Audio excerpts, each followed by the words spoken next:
नमस्कार दोस्तों, पीसीएस गुरुजी में आपका स्वागत है। दोस्तों, कल एक नोटिस वायरल होता है सोशल मीडिया पे।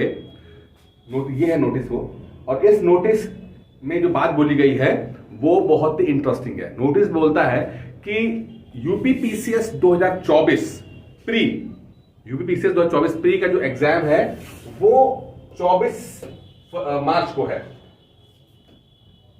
24 मार्च को है, ठीक है। साथ में बोलता है कि आरओ 2023 का जो पेपर है वो 11 फरवरी को है, ठीक है। इस नोटिस के अकॉर्डिंग यूपी पीसीएस 2024 प्री का जो पेपर है वो 24 मार्च को है और आरओ का 11 फरवरी को है। मैंने कल इस नोटिस के ऊपर वीडियो बनाया था, काफी लोगों ने उसको देख भी लिया होगा। कमेंट में बहुत सारे लोग आते हैं कि सर ये नोटिस फेक है। तो पहले समझते हैं क्या यह नोटिस सचमुच फेक है। देखिए, ये जो नोटिस है, ये नोटिस पहले समझते क्या चीज है। देखिए, अगर आप नोटिस देखेंगे, ये विषय है, ये एक तरह का नोटिस है जिसमें ये बोला गया है कि जो कॉलेजेस होते हैं जहां पर एग्जाम्स कंडक्ट होते हैं, केंद्र जो कहते हैं, सेंटर्स होते हैं, उनको ये नोटिस दिया गया है कि भाई आप जो है ये 2 दिन पेपर रहेंगे, तो उस दिन आप जो है वो चीजें जो है व्यवस्था बना के रखिएगा, ठीक है। तो ये इंटरनल चीजें हैं। अब फेक है या नहीं है इस पर तो बहुत ज्यादा डिटेल में नहीं जा पाऊंगा, लेकिन मान के चलिए जो भाषा इस्तेमाल की गई है और जिस तरीके से 80% से ज्यादा संभावना है कि ये सही हो सकता है, ये सही है। 80% से ज्यादा संभावना है कि ये जो बातें बोली गई हैं सही है। इसके पीछे दूसरा कारण क्या है, अगर आप मेरे पुराने वीडियो देखोगे तो मैं इसमें कह रहा था कि आरओ का पेपर जो है वो 4 फरवरी को होगा, ठीक है। और यूपी पीसीएस 2023 का जो 24 का जो पेपर है, प्री का पेपर जो है वो होगा 17 मार्च को। पुराने वीडियो देखिएगा, लगभग 1 महीने का हो चुका है। यहां पर ये नोटिस बोलता है कि जो पेपर है वो 1 हफ्ता एक्सटेंड कर गया है और यूपी पीसीएस 2024 प्री का पेपर जो है वो 17 मार्च को ना होकर 24 मार्च को हो रहा है, ठीक है। और यहां पर 4 फरवरी की जगह 11 फरवरी हो गया है। दोनों चीजें में तो सिर्फ 1 हफ्ते का एक पोस्टपोन किया गया है। चीजें बहुत आसपास हैं, ठीक है। तो संभावना बन रही है कि ये जो नोटिस जो बातें कर रहा है, ये संभावना जो बता रहा है, ये बहुत ज्यादा तक सही साबित होगी। तो मान के चलिएगा 80% संभावना है कि ये जो नोटिस है वो सही साबित होगा। अब इसका फैसला तो दिसंबर में जो कैलेंडर आएगा उससे पता लग पाएगा, लेकिन चूंकि अभी कैलेंडर आने में 1 महीने का समय बाकी है, तो एक टारगेट के लिए, एक आइडिया के लिए आप इस नोटिस को सही मान लें, ठीक है, और इसके अकॉर्डिंग अपनी स्ट्रैटेजी को बनाएं। क्योंकि अगर आपने कहा कि नहीं ये फेक है, ठीक है, तो मान लेते हैं कि नोटिस फेक है, बट अगर तारीख सही निकली, 24 मार्च की जगह 17 मार्च को ही हो गया, तब आप क्या करोगे? तो अभी आपके भले के लिए मैं कह रहा हूं कि ज्यादा विवाद में मत जाइए, इस नोटिस को सही मान लीजिए, ठीक है। क्योंकि एग्जाम इसी मार्च में ही होगा पीसीएस का। यूपी पीसीएस 2024 प्री का एग्जाम मार्च में ही होगा, ऐसा मैं कई दिनों से कहता चला आ रहा हूं मैं, ठीक है। क्यों ऐसा बोला है? क्योंकि यूपी पीसीएस आयोग ने, कमीशन ने, सरकार ने फैसला किया है कि जो साइकिल है एग्जाम की, वो 1 साल में पूरी हो जानी चाहिए। जैसे कि नोटिस जो है वो नोटिफिकेशन जो यूपी पीसीएस 2024 का जो नोटिफिकेशन है वो जनवरी में आना चाहिए, ठीक है। फिर उसका प्री का जो पेपर है वो मार्च में होना चाहिए। मेंस का पेपर जुलाई और अगस्त में होना चाहिए, जुलाई एंड अगस्त में। उसके बाद आप उसके 2-3 महीने के बाद उसका रिजल्ट आना चाहिए और अक्टूबर नवंबर में इंटरव्यू और देन एंड, मतलब 24 के एंड तक आते आते फाइनल रिजल्ट आ जाना चाहिए। तो 1 साल यानी जो होता है 24 का पूरा जो साल है वो पूरा पीसीएस का साइकिल पूरा हो जाए। ऐसा पिछले कई दिनों से मैं आपको बता रहा हूं कि ये जो सरकार है और आयोग है इस बात को करना चाहता है, इस बार से करना चाहता है वो, ठीक है। अब अगर वो करना चाहता है और अगर आप नोटिस की भाषा देखेंगे और नोटिस की बातें देखेंगे तो कहीं ना कहीं दोनों मैच कर रही हैं। जब मैच कर रही हैं तो संभावना बनती है कि नोटिस सही हो सकता है। मैं फिर भी कहूंगा, हो सकता है कि चीजें अलग हो जाएं, वो अलग बात है, लेकिन आपके भले के लिए, फिर से रिपीट कर रहा हूं, आपके भले के लिए कह रहा हूं कि इस नोटिस को सही मान लीजिए, ठीक है। और 24 मार्च को ही आप अपना पीसीएस का एग्जाम तय सोचिए। अब देखिए, अगर हमारे नोटिस खराब निकलता है, गलत निकलता है, फेक निकलता है और पेपर मार्च की जगह ना होकर मई में होता है, तो ठीक है ना, आपके भले के लिए है, आपको 1-1.5 महीने का समय फिर से मिल जाएगा, अच्छा ही रहेगा आपके लिए, ठीक है। लेकिन अगर आप बिल्कुल आंख बंद करके बैठे रहोगे और तैयारी नहीं करोगे और जो स्ट्रैटेजी बनानी चाहिए वो नहीं बनाओगे तो दिक्कत आ जाएगी, ठीक है, इसीलिए आपके भले के लिए कह रहा हूं कि आप इसको मानिए। अब स्ट्रैटेजी की हम बात यहां कर रहे हैं, तो स्ट्रैटेजी क्या होनी चाहिए?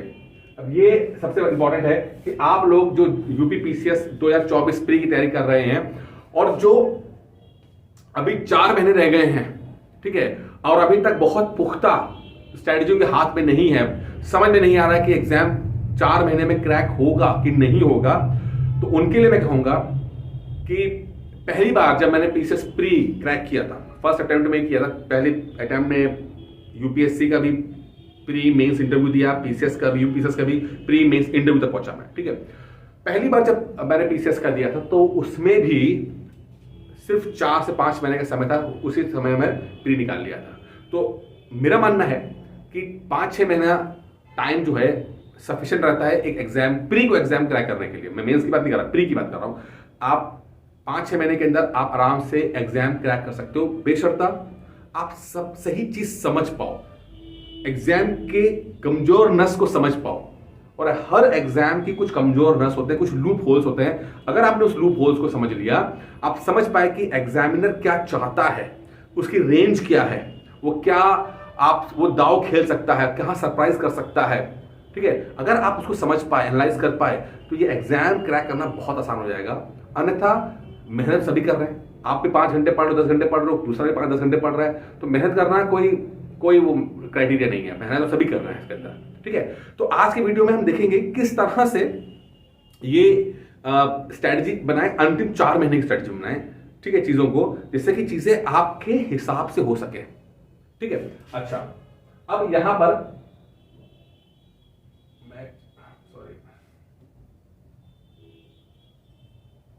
ठीक है,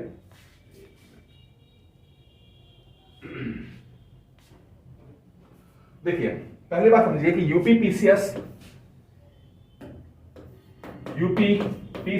2024 प्री, ठीक है,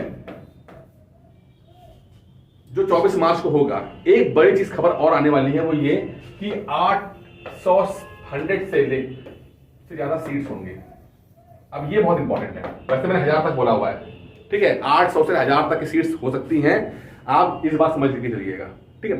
अब आप बोलोगे कि सर 1000 हो नहीं सकती, किसी ने कमेंट किया कि 1000 हो सकती है, तो जिनने बोला कि 1000 नहीं हो सकती, तो उनको 2018 का यूपीपीसीएस का देखना चाहिए। उस साल 2018 में, ठीक है, 2018 यूपीपीसीएस 18 में 951 सीट्स आई थी, 951 सीट्स आई थी, ठीक है। तो जब 951 आ सकती हैं 2018 में, तो 900 1000 इस बार आ जाए, कोई हैरानी की बात नहीं है, ठीक है। तो इस बार नंबर ऑफ सीट्स ज्यादा रहेंगी, आप थोड़ा सा कमर कस के रखिएगा अपनी। फिर आप एक चीज और भी है कि अगर मान लेते हैं 900 सीट्स आती हैं, 800 सीट आती हैं, तो कट ऑफ जो है, कट ऑफ जो एक्सपेक्टेड कट ऑफ मुझे लगता है कि एक मोटा मोटा रेंज में, किसी भी हालत में आपकी 85 क्वेश्चन से ऊपर नहीं जाएगी। 80 नेट की बात कर रहा हूं, नेट यानी कि नेगेटिव मिला के 85 क्वेश्चन के आसपास। अब ये बताने का मतलब क्या, मकसद क्या? बताने का मकसद है कि आपके जहन में एक फिगर रहनी चाहिए कि भाई एक मेरी तैयारी जो है वो किस चीज के इर्द गिर्द रहेगी। आप रैंडमली तैयारी नहीं कर सकते, आप रैंडमली आप सोच के मतलब ऐसे कि और मेहनत करते हैं और ये पढ़ लेते हैं, ये किताब पढ़ लेते हैं, वो वीडियो देख लेते हैं, नहीं, ऐसा नहीं। आपको एक नंबर आपके दिमाग में रहना चाहिए कि मुझे एक नंबर अचीव करना है। तो यहां पर 85 क्वेश्चंस देने का मकसद यही है कि उस नंबर को आप अचीव कर पाओ। अब हो सकता है कट ऑफ 86 हो जाए, अब ये बुरी किस्मत रही तो अलग बात है, ठीक है, या 80 ही हो जाए, जैसे पिछली बार 82 चली गई थी, 83 लगी थी, मतलब 2018 के अंदर। तो एक नंबर, फिर भी एक नंबर रखोगे दिमाग के अंदर, तभी आप उसके अकॉर्डिंग अपनी तैयारी प्रिपरेशन कर पाओगे। मकसद सिर्फ है कि आप एक अपने एक माइलस्टोन रखो चीजों को, उसके अकॉर्डिंग अपनी प्रिपरेशन करो। तो यहां पर 85 क्वेश्चन है, नेट 85 क्वेश्चन, हमें 85 क्वेश्चन के आसपास पहुंचना है किसी तरह से भी, ठीक है। अच्छा, अब बहुत से लोग जो हैं, अच्छा अपनी स्टडी बताने से पहले मैं आपको बताऊंगा कि बहुत से लोग जो हैं वो जब तैयारी करते हैं तो बहुत सारे सवाल उनके दिमाग में होते हैं। यहाँ तो दिक्कतें हैं ही, ये स्ट्रैटेजी तो है ही, लेकिन वैसे भी बहुत सारे डाउट्स उनके दिमाग में होते हैं। अब उनको समझ नहीं आता किससे बात करें, क्या सोल्यूशन होना चाहिए। जैसे मान लीजिए कोई 30 साल का 30-35 साल के व्यक्ति हैं, जॉब करते हैं, फैमिली है। अब उनको ये डाउट होता है कि क्या 35 साल की उम्र में पीसीएस की तैयारी करनी चाहिए या नहीं करनी चाहिए। मान लीजिए कोई 30 साल का व्यक्ति है जिसके यूपीएससी के अटेम्प्ट भी बाकी हैं, उसके दिमाग में होता है कि यूपीएससी की और पीसीएस की तैयारी के साथ में करनी चाहिए कि नहीं करनी चाहिए, ठीक है। क्या कोई ऐसे व्यक्ति जिसकी एज 37-38 ईयर्स की है, उसको लगता है कि क्या 38-29 साल या 40 साल की उम्र में भी कोई पीसीएस बन सकता है, क्या तैयारी करनी चाहिए कि नहीं करनी चाहिए? तो ऐसे बहुत सारे सवाल जो हैं वो आपके मन में रहते हैं, और ये व्यक्तिगत सवाल भी होते हैं, बहुत लोगों के बहुत ही पर्सनल सवाल भी होते हैं, लेकिन समझ में नहीं आता किससे डिस्कस किया जाए, क्या किया जाए। तो आप सबके लिए एक बहुत ही बेहतरीन चीज है जिसमें मैं लगातार काम कर रहा हूं, वो है लेट्स टॉक। देखिए, मैं हमेशा इस बात को मानता हूं कि अगर आप बात करोगे तो बात करने से बात बनती है, ठीक है। प्रिपरेशन मुश्किल है, लंबी है, लेकिन वो चीजें तभी आसान हो पाएंगी जब आपका दिमाग क्रिस्टल क्लियर रहेगा, आपका थॉट प्रोसेस जो है वो क्लियर क्लीन रहेगा और टू द पॉइंटेड रहेगा, ठीक है, फोकस्ड रहेगा।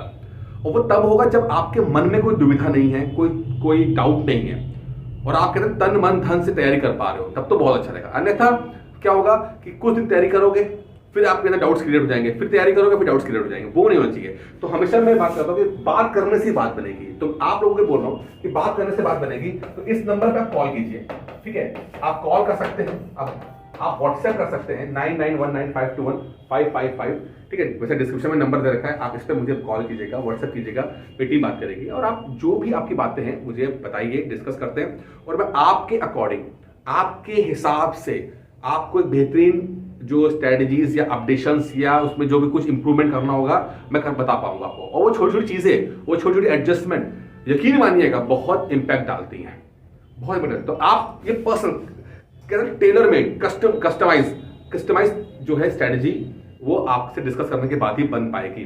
फिलहाल के लिए मैं आपको एक जनरल स्ट्रेटजी बताऊंगा, एक ओवरव्यू बताऊंगा, जिससे कि आप सब लोग उस चीज को समझ पाओ, ठीक है। देखिए, मैं हमेशा इस बात को मानता हूं, मैंने की शुरुआत से ही, जब मैंने पहली बार यूपीपीसीएस का पेपर देना स्टार्ट किया, पहली बार से मैंने समहाउ एक चीज को फिगर आउट कर लिया था, जो मेरी सफलता के लिए बहुत हेल्पफुल रहा, कि मैंने कम मेहनत और कम टाइम में सफलता प्राप्त की। कम मेहनत, जितनी लोग मेहनत करते हैं उससे बहुत कम मेहनत में मुझे बहुत अच्छे रिजल्ट्स मिले हैं, ठीक है। लोग मुझसे पहले 10-10 साल मेहनत करते हैं तो वो प्री निकलता, मेरा पहले अटेम्प्ट में 4 महीने की पढ़ाई में निकल गया, ठीक है। वो क्यों निकला? क्योंकि मैं कहीं ना कहीं एक बात समझ गया था कि 2 तरह के सब्जेक्ट्स हैं यूपीपीसीएस के अंदर, 2 तरह के सब्जेक्ट्स हैं। एक सब्जेक्ट वो है जहां पर मेहनत ज्यादा होनी है, नंबर कमाने हैं। जहां पर मेहनत ज्यादा करोगे आप, नंबर कमाएंगे। जैसे कि आपका है हिस्ट्री, जहां पर आप मेहनत ज्यादा करोगे बट नंबर कमाएंगे। और ये क्यों है? क्योंकि यूपीपीसीएस का अगर आप देखोगे, सवाल देखोगे, प्री के सवाल देखोगे, हिस्ट्री के सवाल, यूपीपीसीएस प्री के हिस्ट्री के सवाल देखोगे, तो आप एक चीज देखते हो कि वहां पर फैक्चुअल सवाल बहुत है, फैक्ट्स बेसिस है, ठीक है। अब 5000 साल का इतिहास लिखा गया है, 50,000 किताबें लिखी गई हैं। एग्जामिनर जो आज एग्जामिनर है, कल 20 साल पहले वो भी स्टूडेंट रहा होगा, उसने इलाहाबाद में तैयारी की होगी, उस समय किसी पुराने टीचर ने पुराने नोट्स बना के उसको दिए होंगे। तो एक ईगो उसके अंदर रहती है, हर एग्जामिनर के अंदर एक ईगो रहती है, हर सास के अंदर एक बहू को डोमिनेट करने की ईगो रहती है। सेम चीज एक एग्जामिनर के अंदर एक स्टूडेंट को डोमिनेट करने का ईगो रहता है, और वो चाहता है कि मैं ऐसा सवाल पूछ लूं जिससे इनके सब तैयारी धरी धरी रह जाए।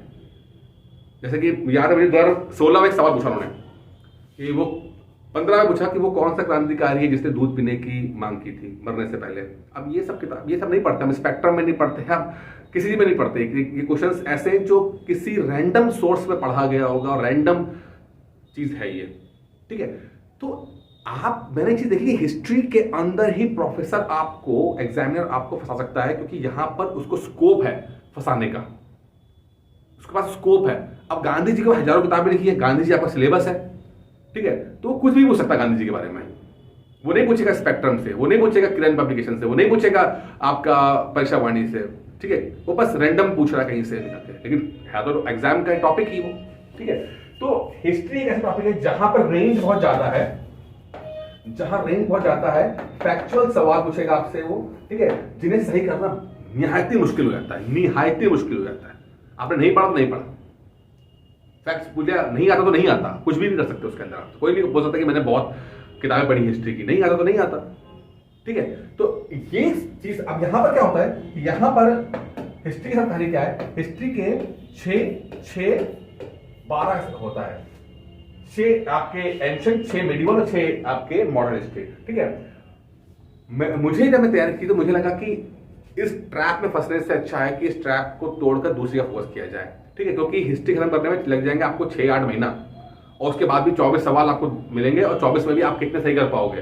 तो मैंने एक अपना फिगर बनाया कि भाई अगर हिस्ट्री में मेरे 7-8 सवाल राइट हो जाए, ठीक है, 7-8 सवाल राइट हो जाए, तो मैं तो अपने आप को धन्य समझूंगा, मैं अपने आप को धन्य समझूंगा, और बस अपने आप को इतना फोकस करूंगा, मैं इतना ही पढ़ूंगा जितना 7-8 राइट हो जाए, क्योंकि 7-8 राइट करना आसान काम है, क्योंकि टॉपिक्स ऐसे हैं कि जो आ जाएंगे, जैसे कि Buddhism, Jainism, Ashok, Gupta period, जो मोटे मोटे टॉपिक्स हैं, सिर्फ उसको पढ़ को ठीक से पढ़ लो, उसमें 7-8 सवाल ऐसे आ जाएंगे कि आप कर लोगे। तो ये मेरी स्ट्रेटजी रही कि मुश्किल चीज को टैकल करना, कि समय वेस्ट ना हो, एनर्जी वेस्ट ना हो, फोकस वेस्ट ना हो। इसलिए ज्यादा पढ़ने वाले लोग एग्जाम क्रैक नहीं करते, थोड़ा सही अप्रोच लेके चलिए। तो हिस्ट्री से हमने जो समय बचाया, हिस्ट्री जो टाइम बचाया, एनर्जी बचाई, उसको हमने दूसरे सब्जेक्ट में लगाना है, ठीक है। लेकिन एक चीज और जो हुआ पिछले, जो हमारे टाइम से अब हुआ है, कि पहले से हिस्ट्री हुआ करता था, दूसरा सब्जेक्ट एक और आ गया है, वह करंट अफेयर्स, जो आपको सरप्राइज करेगा, जो आपको सरप्राइज करेगा। क्या है? पिछले 2-3 साल से क्या हो रहा है कि करंट अफेयर्स सरप्राइज कर रहा है। क्यों कर रहा है भाई? जब इतने सारे सोर्सेज हो जाएंगे, आप हर चैनल जो है करंट अफेयर्स पढ़ा रहा है आपको, हर चैनल, ठीक है। 2 चीजें हैं इस समय मार्केट में अवेलेबल, एक तो कोर्स, ऊपर से करंट अफेयर्स, और कुछ होता ही नहीं है। हर चैनल का अपना एक करंट अफेयर्स और हर चैनल का अपना एक कोर्स है वो, ठीक है। खैर चलिए, तो जब इतनी सारी चीजें आ जाती हैं मार्केट में, तो एग्जामिनर आपको सरप्राइज करता है, ठीक है। वो ऐसी चीज पूछता है जहां की पूरे के पूरे जो लोग हैं जीरो हो जाते हैं, वो एक इक्वल प्लेइंग फील्ड डालता है, न्यूट्रलाइज करता है चीजों को लेकर, ठीक है। तो इस देखिए 2 साल से 3 साल से करंट अफेयर्स जो है वो सरप्राइज कर रहा है, किसी फिक्स किताब से नहीं पूछा आ रहा, किसी फिक्स सोर्स से नहीं पूछ पा रहा है, और करंट अफेयर्स को टैकल करना मुश्किल हो रहा है। तो यहां पर भी आपको टैकल करना मुश्किल रहेगा, इस बार भी मुश्किल रहेगा, ठीक। करंट अफेयर्स सही मतलब करना तो है ही, जैसे कि मान लीजिए 25 सवाल करंट अफेयर्स के आ रहे हैं, 25 सवाल करंट अफेयर्स के आ रहे हैं, तो अगर 25 सवाल आ रहे हैं, तो मैं चाहूंगा कि आपके एनी हाउ 12 से 15 सवाल भी अगर राइट हो जाए तो बहुत है। 12 से 15 सवाल अगर हो जाए तो आप अपने को धन्य मानिएगा, 10, 12, 15 सवाल राइट हो जाए बहुत है। आप करंट अफेयर्स में 25 से 25 नहीं कर सकते, 25 से 20 नहीं कर सकते, 10 से 12, 13 राइट हो जाए बहुत है। ये होता है कि आप समय बचे, आप रैंडम ना भागो, अपनी एनर्जी वेस्ट ना करो, टाइम वेस्ट ना करो। ये चीज को जानना बहुत जरूरी है, अन्यथा आप सिर्फ मेहनत करोगे, आप भागते रहोगे, कुछ मिलेगा नहीं। लोग कहेंगे अरे हिस्ट्री नहीं पढ़ेंगे तो पीसेस कैसे बन जाएंगे? अरे भैया, हिस्ट्री ना पढ़ के भी पीसेस बना सकता है। मैं पहली बात तो ये नहीं कह रहा कि हिस्ट्री मत पढ़ो, मैं कह रहा हूं कि कैसे टैकल करो, कितना समय देना है, कितनी एनर्जी देनी है, ये जानना जरूरी है, ठीक है। आप पीसीएस का मतलब, आईएएस का मतलब प्रॉब्लम सॉल्वर होता है। आपको हिस्ट्री में पीएचडी नहीं करनी, किसी सब्जेक्ट के पीएचडी होल्डर नहीं है, आपको प्रॉब्लम सॉल्वर बनना है। तो यही प्रॉब्लम है ना, उसको सॉल्व कैसे करेंगे आप? पहले तो यही है कि जब जो चीज बहुत आपको फंसा रही है, तो उसमें इतना कर लो कि आप मतलब भरकर निकाला है बस, क्योंकि इस रेंज को अचीव करना आसान है, इससे ऊपर जाने में टाइम ज्यादा लगेगा, एनर्जी ज्यादा लगेगी। तो वो उसको, उससे अच्छा है कि आप दूसरी चीज पकड़ लो, ठीक है। चलिए, उम्मीद करता हूं आप बोर नहीं हुए होंगे और समझ में आ रहा होगा।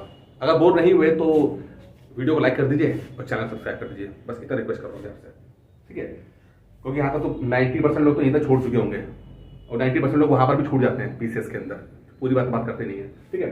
तो हिस्ट्री और करंट अफेयर्स 2 ऐसे सब्जेक्ट हैं जो आपको यूपी पीसीएस 2024 प्री में, जो 24 मार्च को होगा, उसमें सरप्राइज करेगा, ठीक है। करना क्या है, आपको इससे मतलब भर के चीजें निकाल लेनी है।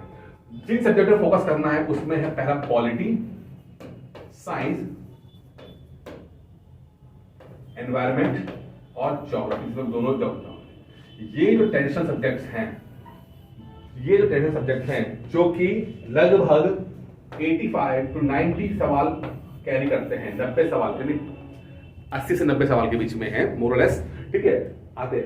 इसमें अगर हम किसी तरह 70 सवाल भी राइट कर पाए तो आपका प्री निकल गया। 70 ये, 10-12 ये, 10-12 ये, यानी कि अगर आपने 90, 92, 95 के आसपास आपने राइट किया तो घटा के 85 के आसपास आ जाओगे आप। एक मैंने मोटा मोटा एक रेंज दी है, मैंने आपको बहुत स्पेसिफिक नहीं, मैंने मोटा मोटा एक रेंज देने की कोशिश की है कि अगर ट्रेडिशनल सब्जेक्ट्स पे, ट्रेडिशनल सब्जेक्ट्स के ऊपर अगर आपने ज्यादा फोकस कर लिया, ठीक है, इसको 90 कैरी करेंगे तो आप अचीव कर ले जाओगे। अच्छा, यहाँ पे एक और है, यहाँ पे एक आपका इकोनॉमी भी है, इकोनॉमी भी है, ठीक है। इस बार का मंत्र रहेगा ट्रेडिशनल सब्जेक्टों पर फोकस कीजिए। Polity, environment, science, polity, science, environment, geography, economy, इस पर फोकस कीजिए। 90-95 के आसपास सवाल पूछे जाएंगे, ठीक है। रेंज छोटी रहती है, रेंज छोटी है, सरप्राइज होने की संभावनाएं कम रहती हैं। अगर हाई एक्यूरेसी रही, अगर आप इसमें 85 to 90% सवाल सही कर पाए, यकीन मानिए आप अच्छे से सवाल राइट कर ले जाओगे। और जो मुश्किल सवाल, मुश्किल टॉपिक्स हैं, इससे अगर मतलब हल्का निकल गया तो इन दोनों को जोड़ने पर आपका पीसीएस प्री क्रैक हो जाएगा। मैं लिख के देता हूं, ये चीज आप लेके चलिए। रैंडम तैयारी मत कीजिए, जादू के नोट्स नहीं होते हैं कहीं पर, जादू की स्ट्रेटेजी होती है। स्ट्रेटेजी को समझिए, कहां आप मेहनत कर रहे हो, जो आपका मजबूत है उसमें हाई एक्यूरेसी रखिए। जो चीज आपकी मजबूत है, जो चीज आप फोकस कर रहे हो, उसमें आपकी एक्यूरेसी ज्यादा से ज्यादा होनी चाहिए, सबसे इंपॉर्टेंट। और जो चीज कम है उसमें बैलेंस होना चाहिए, बस थोड़ा, कि ऐसा ना हो कि हिस्ट्री में बिल्कुल ही आपके 0 और एक क्वेश्चन राइट हो रहा है, वो भी नहीं, वो भी खराब हो जाएगा, ठीक है। कम से कम इतना रखो कि ठीक ठाक से निकल जाए। करंट अफेयर्स करें ठीक ठाक से। मैं छोड़ने की बात कुछ नहीं कर रहा, मैं छोड़ने की बात नहीं कर रहा, मैं सिर्फ बात कह रहा हूं कि आप लोग बस फोकस करो कि आप फंसो, ट्रैप में ना फंसो। अगर आप एग्जामिनर के ट्रैप में ना फंसे तो ये एग्जाम चुटकी में निकलेगा, जिससे मेरा पहली बार में निकला था, आपका भी निकल जाएगा पहली बारी में। कोई दिक्कत नहीं, आपकी एज कितनी भी हो, कुछ भी आपका बैकग्राउंड रहो, कितने दिन छोड़े आपके एग्जाम पढ़ाई करे छोड़े हुए हो, बस सही तरीके से फोकस कर लेते हो, ठीक है। बाकी कुछ भी दिक्कत है, ठीक है, जैसे मैंने कहा, कुछ भी दिक्कत है आप मुझे कॉल करो, आप मुझे कॉल करो, मुझसे बात करो, ठीक है। अपनी स्ट्रेटजी की बात करो, अपनी स्ट्रेटजी बनाएंगे, हम बात करेंगे। इस जो ये मैंने मोटी मोटी बात जनरलाइज कर दिया है, आपके लिए स्पेसिफिक कुछ छोटे मोटे उसमें एडजस्टमेंट करने होंगे। जैसे मान लीजिए कोई आया, कहा कि सर मेरी हिस्ट्री बहुत अच्छी है, तब मैं क्या करूं, मेरी साइंस का बैकग्राउंड नहीं है, तब मैं क्या करूं, तो मैं आपको एडवाइस दूंगा कि हाँ भाई आप यहाँ पर ये काम कर सकते हो। तो क्योंकि पर्सनल बैकग्राउंड आपका अलग अलग है, सबका अपना अपना है, तो वो आपसे बात करके ही हो पाएगा। अभी मैंने मोटा मोटे आपको एक ओवरव्यू दिया है, जो मैंने एग्जाम को जिस तरह मैं देखता हूँ वो है बात है, ठीक है। बाकी दोस्तों इस वीडियो में इतना ही था, उम्मीद करता हूँ वीडियो पसंद आया होगा। Thank you. पहले वीडियो लाइक कर दीजिएगा, चैनल को सब्सक्राइब कर दीजिएगा। Thank you so much.